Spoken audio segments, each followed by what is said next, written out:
Hello everyone, this is ऋतु और स्वागत है आप सभी का सीटेट प्रीवियस ईयर क्वेश्चंस की सीरीज में। इस सीरीज में हम डिस्कस कर रहे हैं सोशल साइंस पेडागोजी के प्रीवियस ईयर क्वेश्चंस को। तो आज जो क्वेश्चन पेपर हम डिस्कस करने वाले हैं वो है 8 जनवरी 2022 का। कुछ क्वेश्चंस इसके ऑलरेडी डिस्कस कर चुके हैं। आज ये क्वेश्चन पेपर कंप्लीट हो जाएगा, फिर आपको इसका मर्ज करके वीडियो में प्रोवाइड करा दूंगी। You can also follow me social media, Facebook page, Insta I D और टेलीग्राम चैनल, लिंक आपको डिस्क्रिप्शन में मिल जाएगा। क्वेश्चन है, मॉल में एक फील्ड विजिट के बाद अर्थशास्त्र की शिक्षिका सुश्री राबिया ने अपने 8वीं कक्षा के 3 छात्रों को सुना। तीनों छात्रों ने अलग अलग अपने प्रतिक्रिया दी मॉल की फील्ड विजिट पर। तो यहाँ पर बारी बारी से दिया हुआ है और यहाँ पर हमसे क्या पूछा है, अवधारणात्मक स्पष्टता के बढ़ते क्रम में छात्रों को व्यवस्थित करने में शिक्षक की सहायता करें। मतलब इस तरह से हम इनका सीक्वेंस लगाएं स्टूडेंट्स की बातचीत का कि कंसेप्ट जो है वो क्लियर हो जाए, कंसेप्चुअल क्लैरिटी आ जाए। तो यहाँ पर सही ऑप्शन की मैं बात करूँ तो ये हो जाएगा ऑप्शन नंबर 4। सबसे पहले स्टूडेंट 1 को हम रखेंगे, फिर स्टूडेंट 3rd को, फिर 2nd को। तो कुछ इस तरह से इसका सीक्वेंस होना चाहिए कि मॉल सार्वजनिक सुविधाएं हैं, आखिरकार सभी को उनमें प्रवेश करने की अनुमति है। फिर आना चाहिए कि ये सच है, लेकिन अगर वे लाभदायक हैं तो सरकार उन्हें क्यों नहीं चलाती। तो फिर जो लास्ट स्टेटमेंट यहाँ पर होनी चाहिए वो होनी चाहिए कि नहीं, मॉल निजी कंपनियों द्वारा चलाए जाते हैं, वे उनमें से लाभ कमाते हैं। इस तरह से सीक्वेंस इसका हो जाएगा। नेक्स्ट क्वेश्चन, तो यहाँ पर हिंदी में क्वेश्चन है और इंग्लिश में भी है। तो ये यहाँ पर क्वेश्चन अगर देखें तो है, एक शिक्षक अन्य देशों के साथ भारत के संबंधों के बारे में छात्रों को पढ़ाने के लिए संसाधन के रूप में समृद्ध डेटा के साथ एक शोध लेख का उपयोग करता है। इसमें हालांकि कक्षा के दौरान शिक्षक और छात्र को एक ऐसा अनुच्छेद मिलता है जो एक पड़ोसी देश को अत्यधिक नकारात्मक दृष्टिकोण में चित्रित करता है। तो निम्नलिखित में से कौन सा सामाजिक विज्ञान शिक्षक के लिए सबसे अधिक जिम्मेदार दृष्टिकोण है। अगर ऐसा होता है कि एक पैराग्राफ ऐसा मिल गया कि जो हमारा नेबर कंट्री है उसको अगर नेगेटिव छवि में दिखाया गया है तो फिर शिक्षक को क्या करना चाहिए। तो यहाँ पर सही ऑप्शन अगर हम देखें तो हो जाएगा ऑप्शन नंबर 3rd, छात्रों के साथ अनुच्छेद का विश्लेषण करें जहाँ वे देश के बारे में दी गई धारणाओं या दिए गए आंकड़ों पर चर्चा और बहस कर सकते हैं। देखो, कोई भी टॉपिक है जिस पर स्पष्टीकरण नहीं है और स्पष्टीकरण क्लियरिटी हम चाहते हैं तो उसके लिए चर्चा जो है वो बेस्ट ऑप्शन रहता है। तो यहाँ पर हम डिस्कशन के थ्रू इस डाउट को क्लियर कर सकते हैं। 3rd ऑप्शन करेक्ट हो जाएगा। तो यहाँ पर ये इंग्लिश में भी क्वेश्चन दिया गया है और 3rd ऑप्शन सही हो जाएगा। नेक्स्ट क्वेश्चन, एक विषय पढ़ाते समय एक इतिहास शिक्षक को एक विशेष अनुच्छेद मिलता है यानी पैराग्राफ जो एक प्रसिद्ध ऐतिहासिक व्यक्ति को खराब दृष्टिकोण में चित्रित करता है। तो ऐसा कोई पर्सन है जो कि फेमस है और उसको इसमें क्या दिखाया गया है, बैड जो एक तरह से छवि है उसकी वो दिखाई गई है। तो निम्नलिखित में से कौन इतिहास शिक्षक के लिए उत्तरदायी दृष्टिकोण है। कुछ उसी से मिलता जुलता है ये क्वेश्चन भी जैसा कि पिछली स्लाइड में था। तो यहाँ पर सही ऑप्शन की बात करें तो ये हो जाएगा ऑप्शन नंबर 1। सिमिलर उसी की तरह हो जाएगा कि पैराग्राफ का हम विश्लेषण करेंगे, एनालाइज करेंगे और पुस्तक में की गई धारणाओं पर चर्चा करेंगे। तो डिस्कशन बेस्ट मेथड रहेगा इसके लिए डाउट क्लियर करने के लिए। नेक्स्ट क्वेश्चन है, एक इतिहास शिक्षक अपने छात्रों को हड़प्पा सभ्यता में धार्मिक प्रथाओं के बारे में पढ़ाना चाहता है। निम्नलिखित में से कौन सा स्रोत इसके लिए प्राथमिक स्रोत होगा।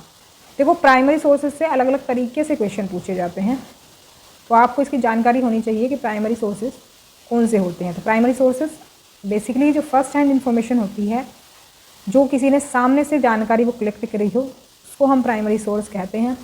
तो यहाँ पर अगर हम सही ऑप्शन की बात करें तो हो जाएगा option number 3rd। Option number 3rd में क्या है कि a museum with a collection of artifacts from the Harappan period, Harappa काल की कलाकृतियों के संग्रह वाला एक संग्रहालय। तो वो जो संग्रहालय है, जो म्यूजियम है, उसमें वो चीज़ें रखी हुई हैं जो उस टाइम पीरियड की हैं। तो वो क्या है, एक तरह से आंखों देखा, एक तरह से वो हो जाएगा, एक्सपीरियंस हो जाएगा। तो उसको हम प्राइमरी सोर्स कह सकते हैं। लेकिन बाकी के ऑप्शंस की बात करें तो देखो, इसमें तो अर्ली इंडिया रोमिला थापर की एक किताब है। तो इसमें इन्होंने ये लाइव तो इन्होंने देखा नहीं होगा वो घटनाएं जो इन्होंने बुक लिखी है, तो ये तो इसमें शामिल नहीं होगा, ये सेकेंडरी ऑप्शन में आ जाएगा, सेकेंडरी सोर्सेस में। और बात करें हड़प्पा सभ्यता की धार्मिक प्रथाओं पर एक अध्ययन, तो इस पर अगर हम एक किसी चीज़ पर स्टडी करते हैं तो वो भी प्राइमरी सोर्स नहीं है, क्योंकि हम दूसरे सोर्सेस से वो जानकारी इकट्ठा करेंगे। और हड़प्पा काल के जीवाश्म, ये भी प्राइमरी सोर्स में नहीं होएगा, तो यहाँ पर थर्ड ऑप्शन करेक्ट होगा। नेक्स्ट क्वेश्चन है, भूगोल की एक शिक्षिका ने अपने छात्रों से पूछा, यदि पृथ्वी अपनी धुरी पर घूमना बंद कर दे तो क्या होगा। तो छात्रों द्वारा दिए गए उत्तरों में से वैचारिक स्पष्टता वाले उत्तर को चुनें, यानी कि जिससे कंसेप्चुअल क्लैरिटी आ जाए। तो यहाँ पर करेक्ट ऑप्शन हो जाएगा ऑप्शन नंबर सेकंड, पृथ्वी का केवल एक आधा भाग ही सूर्य का प्रकाश प्राप्त करेगा और दूसरा आधा भाग अंधकार में होगा। तो ये वाली लाइन अगर हम बोलते हैं तो इस टॉपिक पर बिल्कुल कंसेप्ट क्लियर होने वाला ये आंसर है। बाकी में तो इतना समझ में नहीं आएगा, लेकिन अगर कंसेप्ट क्लियर करना है तो ये आंसर बेस्ट रहेगा, सेकेंड ऑप्शन यहाँ पर करेक्ट हो जाएगा। नेक्स्ट क्वेश्चन है, एक आकलन कार्य छात्रों से पृथ्वी के अक्षांशों और ऊष्मा क्षेत्रों को दर्शाने वाला एक आरेख बनाने के लिए कहता है। इस कार्य के माध्यम से छात्र के ज्ञान या समझ के निम्नलिखित में से किस पहलू का मूल्यांकन करने की आवश्यकता नहीं है। मतलब कि हमें वो ऑप्शन चुनना है जिससे कि असेसमेंट नहीं होगा अंडरस्टैंडिंग या फिर नॉलेज का।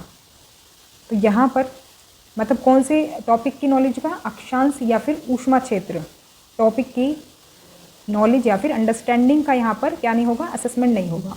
तो ऐसा टॉपिक हमें चुनना है यहाँ पर।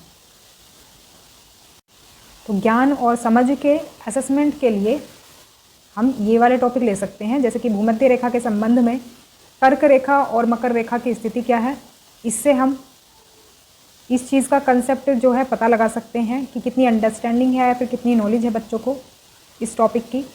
क्योंकि भूमध्य रेखा से अगर हम कर्क और मकर रेखा को देखेंगे तो उससे क्या पता चलेगा, हीट जोन का पता चलेगा, कौन सा हीट जोन आता है, और अक्षांश रेखाओं का भी पता चलेगा कि कितनी उनको जानकारी है। और पृथ्वी का वह क्षेत्रफल जो सूर्य के प्रकाश की अधिकतम मात्रा प्राप्त करता है, ये ऑब्वियस सी बात है, ये वही वाला क्षेत्र है जो कि पहली वाली लाइन में दिया है कि यही वाला क्षेत्र होगा जो कि सूर्य की सबसे अधिकतम गर्मी प्राप्त करता है। और पृथ्वी पर सबसे ठंडा क्षेत्र, इसके थ्रू भी हम अक्षांश या फिर ऊष्मा क्षेत्रों को दर्शा सकते हैं।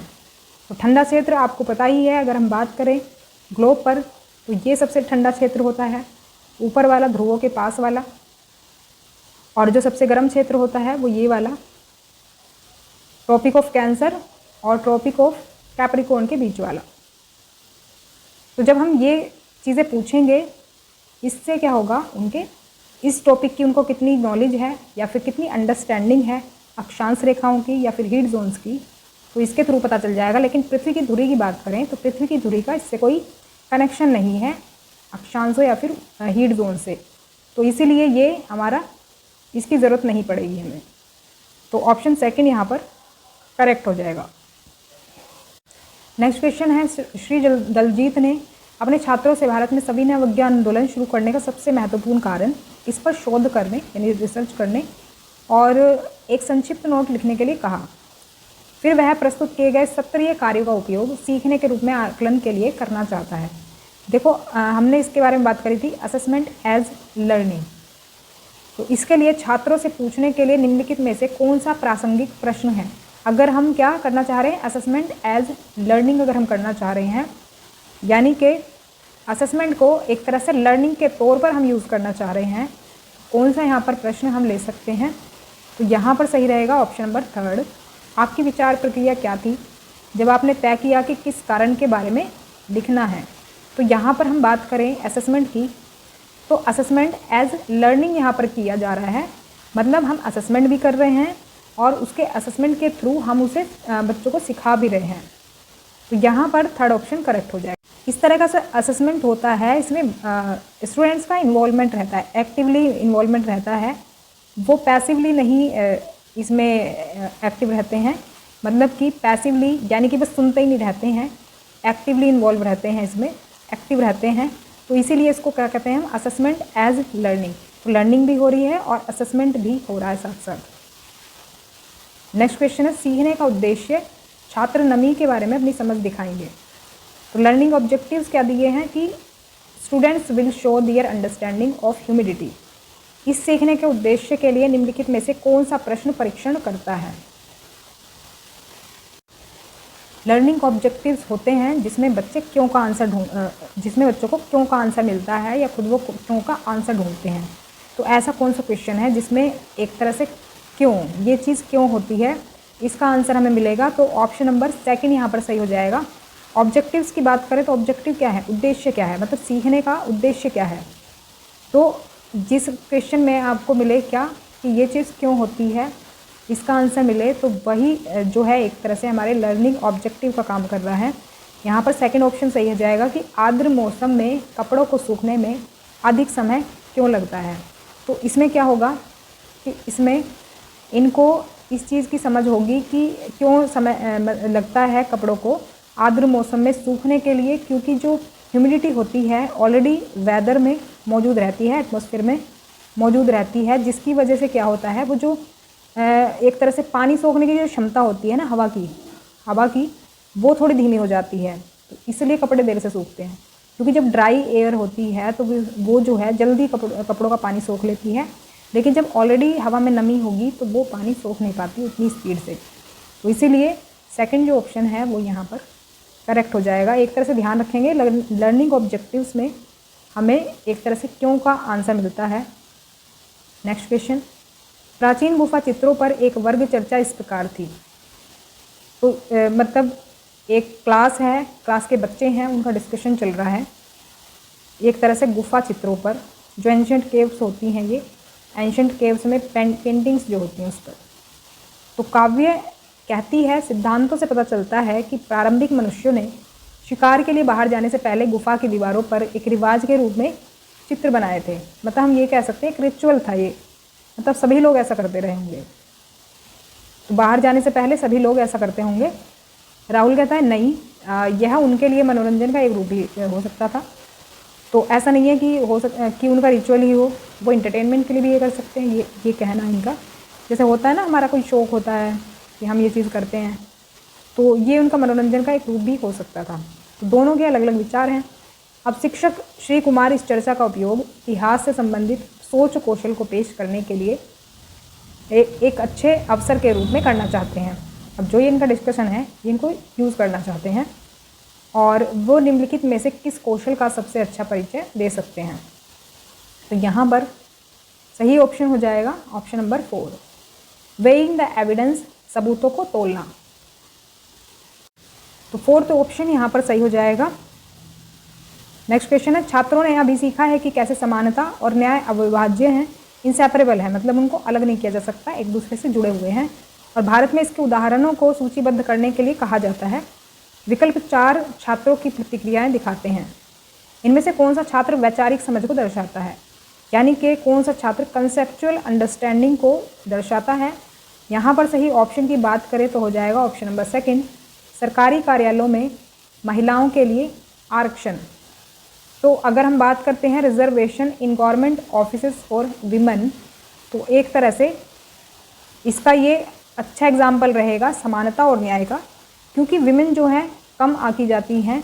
अगर हम उनको इक्वली सपोर्ट करना चाहते हैं या फिर उनको जस्टिस देना चाहते हैं हर चीज़ में, हर फील्ड में, तो उनके लिए सेकंड बेस्ट ऑप्शन रहेगा कि हम उनको गवर्नमेंट ऑफिसेस में आरक्षण प्रोवाइड करें, जिससे महिलाओं की भागीदारी जो है वो भी इक्वली हो सके। तो सेकंड ऑप्शन सही रहेगा। और ये थी हमारी आज की क्लास आपको कैसी लगी कमेंट करके ज़रूर बताएं। If you have any query then please ask me in comment section. और वीडियो पसंद आई हो तो लाइक ज़रूर करें, शेयर भी कर दें और सब्सक्राइब भी कर लें चैनल को, जिससे कि आपको सभी अपडेट्स एंड नोटिफिकेशन मिलते रहें। मिलते हैं नेक्स्ट क्लास में, तब तक के लिए stay connected and keep watching study more knowledge. Thanks for watching.